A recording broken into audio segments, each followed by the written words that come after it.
ইসরায়েলের হামলার জবাবে ইরানের পাল্টা আক্রমণের পর মধ্যপ্রাচ্যের পরিস্থিতি আরও উত্তপ্ত হয়ে উঠছে। ইরানের প্রতিক্রিয়ায় মারাত্মক ক্ষতির সম্মুখীন হচ্ছে ইসরায়েল। এই উত্তেজনাকর পরিস্থিতিতে যুক্তরাষ্ট্রের প্রেসিডেন্ট ডোনাল্ড ট্রাম্প ও রাশিয়ার প্রেসিডেন্ট ভ্লাদিমির পুতিন টেলিফোনে আলোচনা করেছেন। এদিকে ইরানের প্রেসিডেন্ট মাসুদ পেজেশকিয়ানের সঙ্গে ফোন আলাপ হয়েছে সৌদি আরবের ক্রাউন প্রিন্স মোহাম্মদ বিন সালমানের। এ সময় ক্রাউন প্রিন্স ইরানের প্রেসিডেন্টকে বলেন, আজ পুরো মুসলিম বিশ্ব ঐক্যবদ্ধভাবে আপনার পাশে রয়েছে। ইরানের রাষ্ট্রীয় সংবাদ সংস্থা ইনা নিউজের বরাতে জানা গেছে, গত শনিবার 14 জুন ইরানের প্রেসিডেন্ট মাসুদ পেজেশকিয়ানের সঙ্গে সৌদি আরবের ক্রাউন প্রিন্স মোহাম্মদ বিন সালমানের ফোন আলাপ হয়। এ সময় এমবিএস বলেন, সৌদি আরব বিশ্বাস করে যে ইরান বিচক্ষণতার সাথে কাজ করে তেল আবিবের সকল ষড়যন্ত্রকে ব্যর্থ করে দেবে। তিনি ইরানে ইসরায়েলের হামলার নিন্দা জানিয়ে আরও বলেন, এই হামলা ইরানের সার্বভৌমত্ব ও নিরাপত্তাকে ক্ষুণ্ণ করেছে, পাশাপাশি আন্তর্জাতিক আইন ও বিধিমালার লঙ্ঘনও ঘটিয়েছে। এছাড়া ইসরায়েলের এই আক্রমণ ইরানের পারমাণবিক কর্মসূচি নিয়ে চলমান সংলাপকেও ব্যাহত করে দিয়েছে।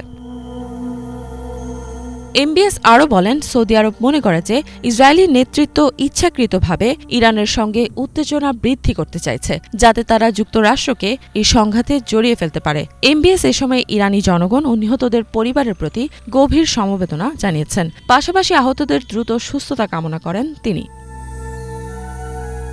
এদিকে অপর পাশ থেকে পেজেশকিয়ান বলেন, তিনি দায়িত্ব নেওয়ার পর থেকেই আঞ্চলিক শান্তি, নিরাপত্তা ও স্থিতিশীলতা বজায় রাখতে সক্রিয়ভাবে কাজ করে যাচ্ছেন। তবে প্রতিবারই ইসরায়েল তার সেই প্রচেষ্টাগুলোকে বাধাগ্রস্ত করার চেষ্টা করছে। তিনি আরও বলেন, ইরান ও সৌদি আরব যদি একত্রে কাজ করে তবে তারা এই অঞ্চলে শান্তি নিশ্চিত করতে পারবে। এর আগে তুরস্কের প্রেসিডেন্ট রিসেপ তাইপ এরদোয়ানের সঙ্গেও ফোন আলাপ হয় এমবিএসের। এ সময় তিনি ইরানে ইসরায়েলের হামলার পর পার্শ্ববর্তী অঞ্চলের পরিস্থিতি নিয়ে আলোচনা করেন।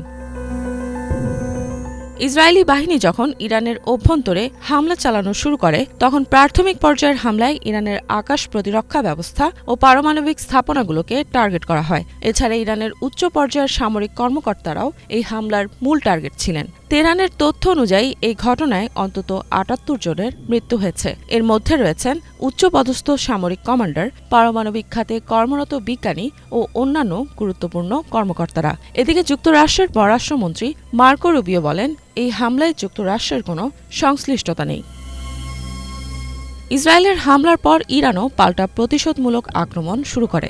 এ সময় তারা তেল আবিব ও জেরুজালেমে হামলা চালায়। ইরানি কর্মকর্তারা জানিয়েছেন, প্রয়োজনে এই অভিযান সামনেও অব্যাহত থাকবে। এদিকে ইসরায়েল ইরানের জ্বালানি খাতের অন্তত 2টি গুরুত্বপূর্ণ স্থাপনায় শক্তিশালী আঘাত এনেছে। এই ঘটনার পর মধ্যপ্রাচ্যের এই সংঘাত আরও জটিল ও বিস্তৃত আকার ধারণ করেছে। ইফাত জাহান, বাংলাভিশন।